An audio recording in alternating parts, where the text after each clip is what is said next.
All right, good morning once again. And in case you are just joining us, karibu sana. We are now shifting gears to talk about matters health, being Wednesday.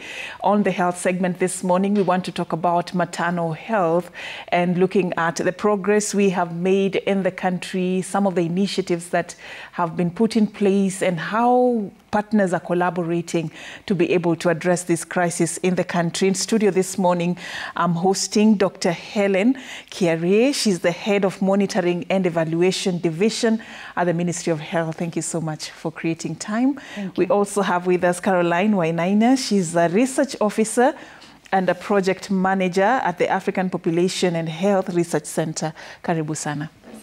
All right. It's usually nice to begin by looking at the depth of the crisis and how the numbers look like. And let me begin with you, Daktari.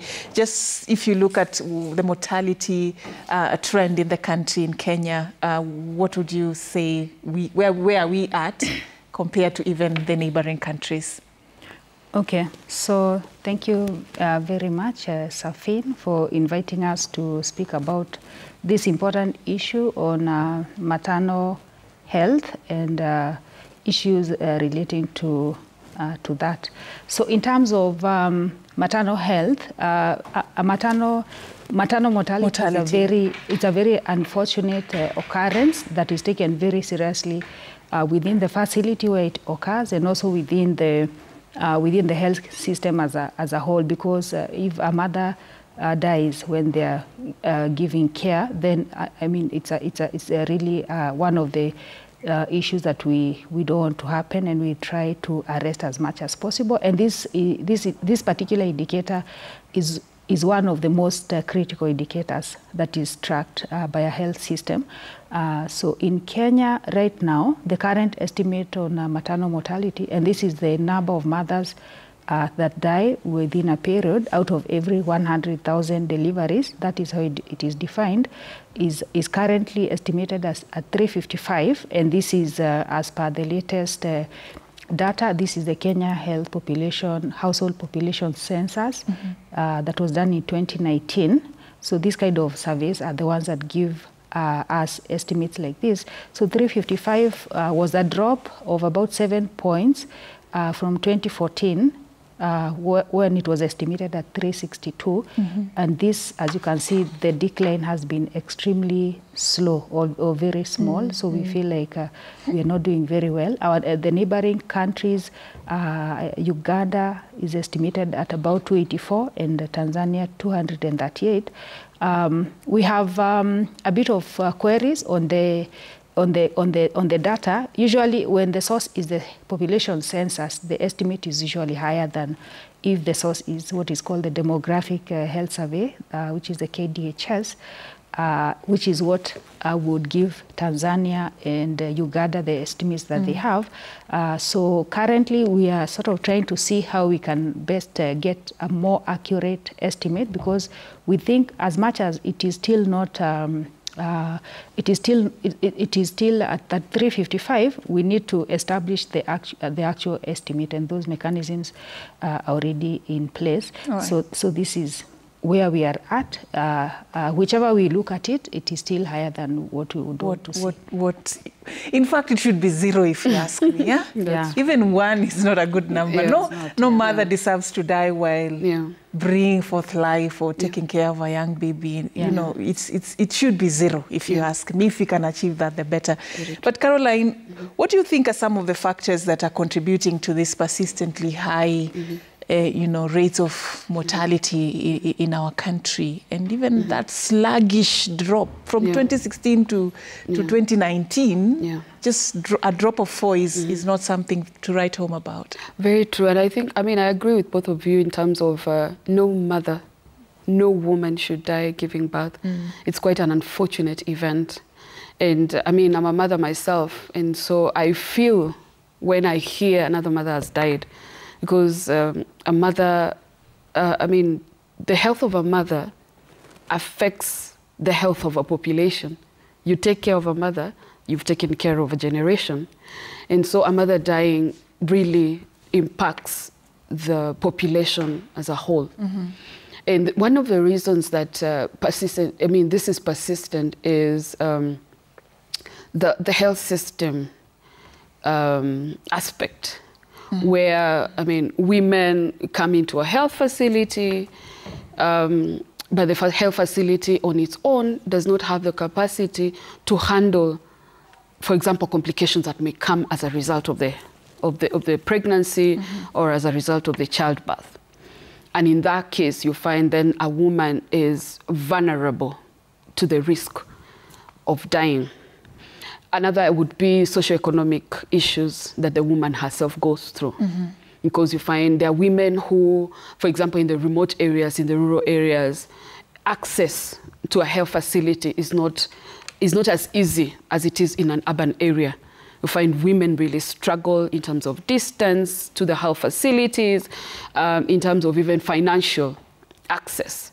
Because you find, one, you either need money to access the facility or you need money to access the services.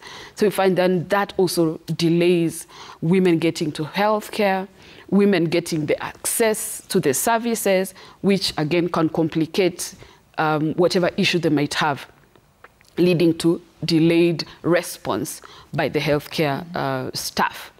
And I mean, if we look at COVID-19, it affected everyone, but largely it affected women, because you find resources had to be redistributed. And therefore you find, for example, staff who are supposed to be on standby were now had their hands full with other things. So you find, again, that also increased the risk of women being, complications being picked up early. So some of those factors are persistent. We are working towards, for example, like health information for women, improving access to health facilities in terms of financial, like health insurance, in terms of building facilities close to communities, so that then we are sort of merging that gap. But there's still a challenge. A challenge that is there. Yeah. Dr. as you add on what she has mentioned in terms of the drivers of these high mortality rates in our country, also tell us how the interventions that we currently have in our country are sensitive to some of these challenges. Are we thinking of coming up with solutions that are actually looking into the kind of complexities women are dealing with in Kenya? Okay, yes, the government, and this is national and county government, has been dealing with this challenge for some time. In as much as we are still having high mortality, I think a lot of progress has been made. And just to speak to the issues that Caroline has raised, the issue of financial access is a major barrier. So because if a woman does not have financial resources to afford to go to a health facility, then they will not go. They will probably decide to give birth at home. So issues, and even just going to the facility before she gets she delivers, and immediately after delivery. So the government put in place a mechanism to finance to support mothers in this aspect, and this is the free maternity service, which was also called Leader Mama, and I think a huge number of women have been able to access free maternity services in facilities using the Leader Mama service, and this is one of the ways that this has been dealt with. There's the issue that also Carol has raised in terms of the readiness of the facility to respond to the mother's need, especially during delivery and even before, when seeking antenatal care and after delivery. And this, so in the last, especially in the last decade since devolution, a lot of investments have been made, and even especially by counties, to ensure that, number one, we have enough facilities available so that we reduce the barrier of distance. So we have had quite a significant increase in the number of facilities that are available, that have been put up, and this helps mothers access these facilities. The other aspect that is extremely important is making sure that these facilities have the staff, have the infrastructure, and this is the rooms, the building, a room, a delivery room that has running water, that has a washroom that the mother can access even at night, a warm shower.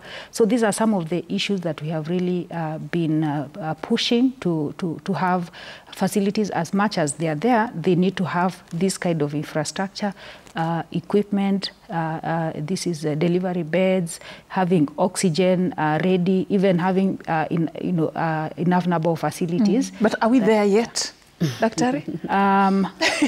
Not yet. So I'm just reporting on the progressively what has been done. So investments have been done towards these areas.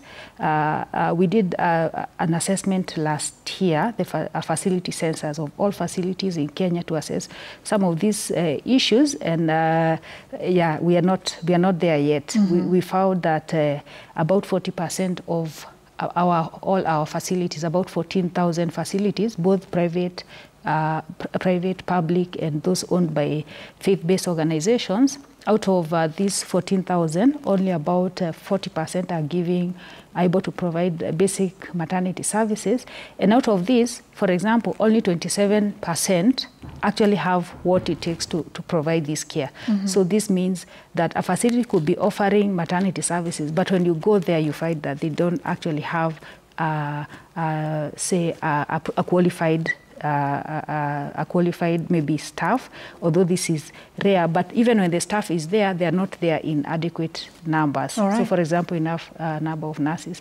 So we are not there yet. So other issues that affect health-seeking behavior is experience with care. So one of the issues that mothers shy away from is facilities that are, when they have experience that is not respectful, that is not responsive to her needs, that is not involving her in decision making. So there's a lot of policy shift both globally and within the health sector towards person-centered, what we call person-centered care, so that the person is at the center of the decisions being made around her treatment. So this is progressively catching up. So we are not there, but I believe we are heading there. All right. The mechanisms are there. All right. I like the optimism, though. But despite the financial aspect of what we've talked about, Caroline, probably looking at even other aspects like cultural beliefs and the lack of empowerment of women, how these intersect with the challenges that we're describing about. Also talk to us about those two aspects of it. There's culture also. Oh yes, oh yes, there is, and I mean, we are a patriarchal society, unfortunately. And so a lot of decision-making done in the household is done by the men. And you find, for example, if it's health insurance, it's the man who is the primary person. And so the women are dependents. And so even in seeking healthcare, they actually need permission from the husbands. And this happens a lot in the rural areas, where you find women will have to first inquire, ask, or even have the presence of the husband before they're actually able to access healthcare. There's also the issue of the staff that are working on them. For example, when you look at the Somali communities, you find women, or I may say Muslim communities, you find like women don't want to be handled by men, because, I mean, it's not culturally acceptable. So I find most of them will also have a challenge going to health facilities where they can't find female professionals. And then we already have, the belief of whatever I'm going through is not healthcare associated. It's something that I can just go, to a religious person to help me with it, or I can go to a traditional healer to access what I need. So there are those ones that, of course, hinder access. In terms of empowerment, one thing that we have been doing is, trying to engage women to ensure that they understand that they have a right to healthcare. And that is, through health information, empowering them with information, empowering community health volunteers or community health promoters who work with these communities so that they are able to speak to them about the importance of going to health care, the importance of attending ANCs. We had a project in Kakamega, and one of the things the women were talking about that caused them not to go for ANC first initiation, it was because I don't want to speak about my pregnancy until I'm in the second semester, trimester. Trimester, yeah. And this was because, if I say, then I'll lose the baby. Superstitious beliefs. Yes, yes. So you find they don't start ANC immediately. They will start at second or third trimester. And by then, if there was anything that should have been captured, would not have been captured. So some of those things really hinder access and use of healthcare. And those are some of the things that, going forward, we need to look at beyond just the system. We also need to look at what is it that we need to change or improve at the community level. What do they know? How do they understand maternal health? And work with that knowledge. To give them probably what right information they need to have, or even change the wrong information that they could be having about maternal health. Before we even talk about budgets and policies and what needs to be done. What do the communities understand about the state of maternal health care at that level? That's a good point. I also want to look at the uptake, probably based on the interventions that have been put in place. Daktari, what's the current uptake of probably the ANC, going to the hospital, seeking the skilled healthcare for mothers? How are we looking like in that front? So I think in terms of uptake of services, we are talking about the first contact, as Caroline has indicated. That is the first ANC. This is attending antenatal care clinics is very important, because if there are issues with the pregnancy, they can be picked up early. Again, the mother is able to be advised on what she needs to do, what supplements she needs to, what she needs to take. If she needs to, for example, take some supplements, for example, that are given during pregnancy. So we usually track 4 antenatal care visits, and the first one should happen within the first 3 months of the pregnancy. This is the first trimester. So currently we have almost all mothers seeking first antenatal care. That is 98% of all mothers seeking antenatal care. However, we have only 30% of these happening within the first trimester. The current data indicates that most women go for their first antenatal care between 4th and 6th month. So this is both sort of a good indication, but also there's work to be done to make sure that these mothers come early, because again, other than the superstitious beliefs, have you identified any other reason that could be making women come late for ANC? I think there are some factors that are associated with the seeking ANC behavior. For example, mothers' education, mothers with the lower level education, those who have not gone to school, those who maybe who have only primary school education, tend to come to the clinic much later. Again, mothers from maybe some geographical regions, for example, the arid and semi-arid areas, which also happen to, to also have other indicators also trailing behind. So these kind of things affect seeking of an antenatal care. So just mothers' education is extremely important. Educating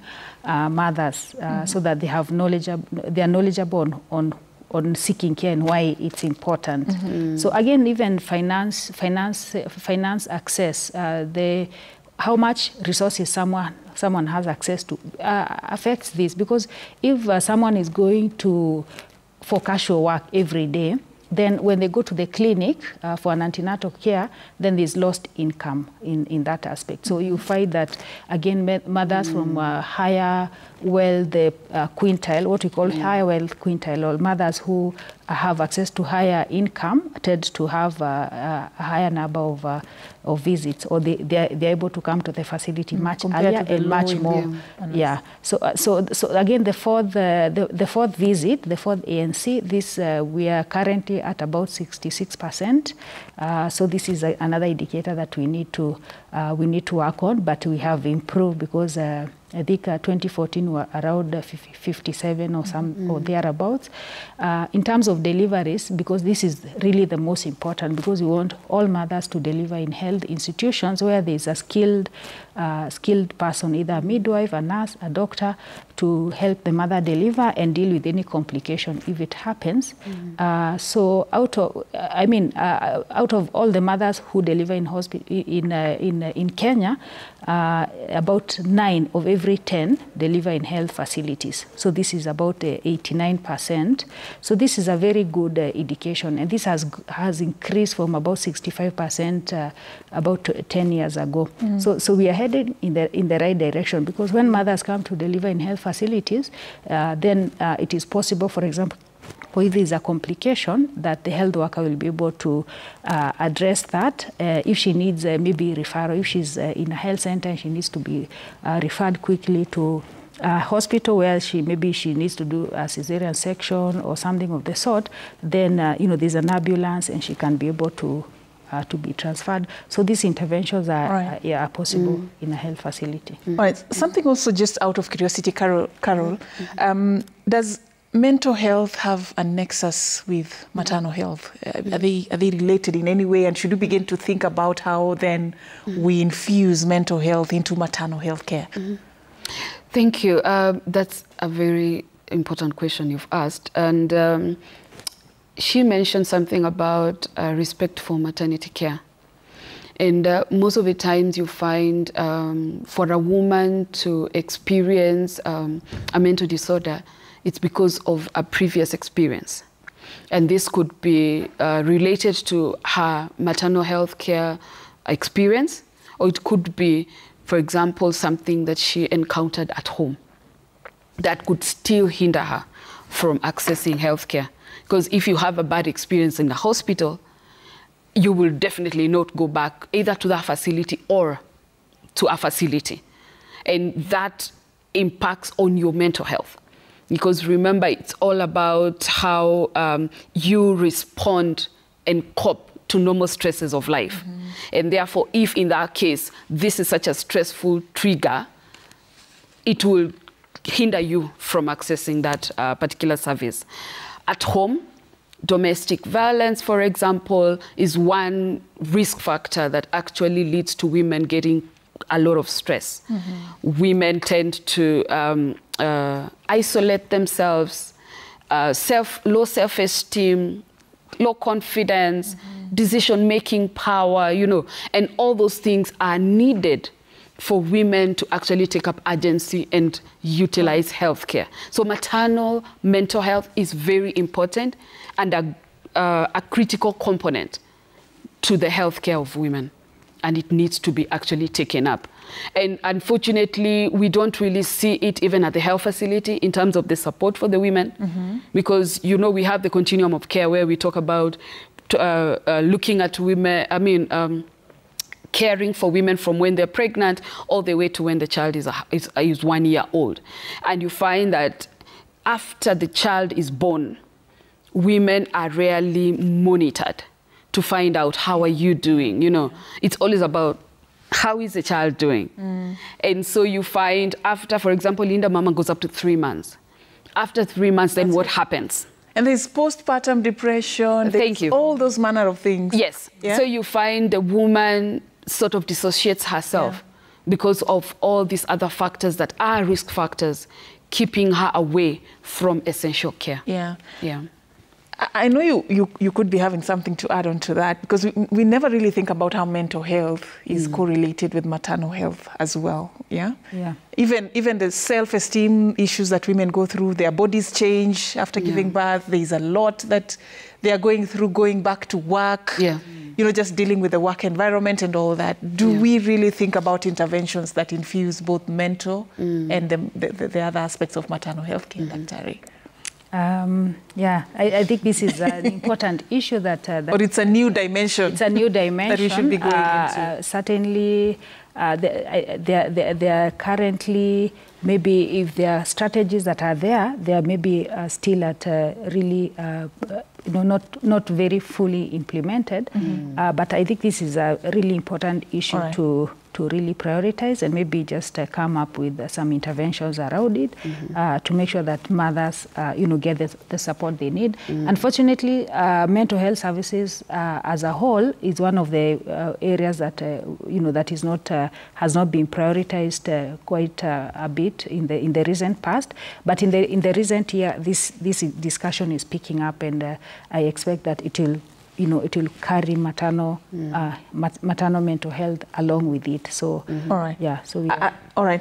Unfortunately, I've run out of time for this conversation, but as we wind up as part of your parting shot, I'd just like us to look at what then do we do? What sort of technological innovations do we need? Community-based interventions, you name it. What is it that we need to do going forward, and who needs to do what in terms of partnerships? You could even cite what you have done in terms of collaborations, the government, the non-government organizations.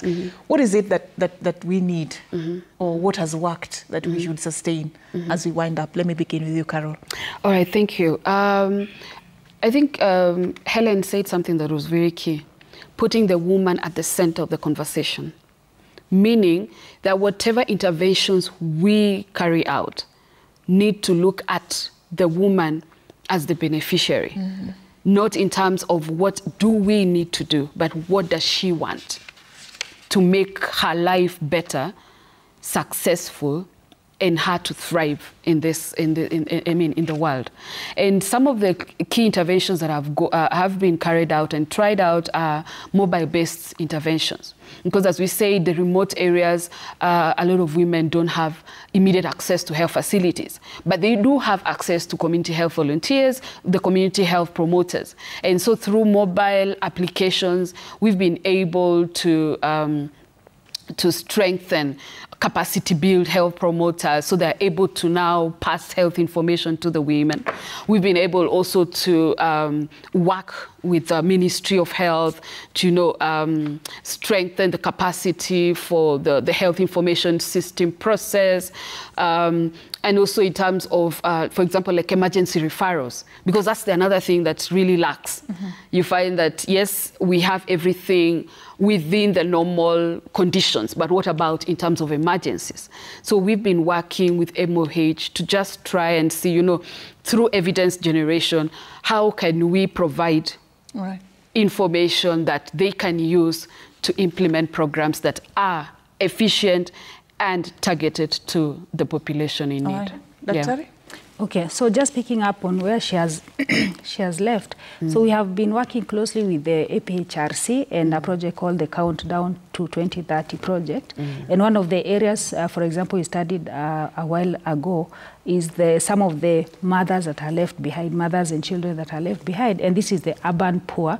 And we had a project where in many countries in Africa, we are looking at what is the health profile, what is the maternal health and child health like among the urban poor, and that would be maybe people who are living in the slums. And we found that there's a huge difference, and even some of the analysis we've done, we've seen that even maternal health adverse outcomes are higher among the urban poor, and this is because they're not able to access good quality facilities. So in some cases, you find a lot of small private facilities where they have to pay, but the care is not very good. I think in terms of going forward, there are projects that are really addressing some of the issues. There's a project that, for example, is already coming up to address the issue of referrals, so that mothers, so that within the community, drivers are identified who can drive mothers to hospital when they need to.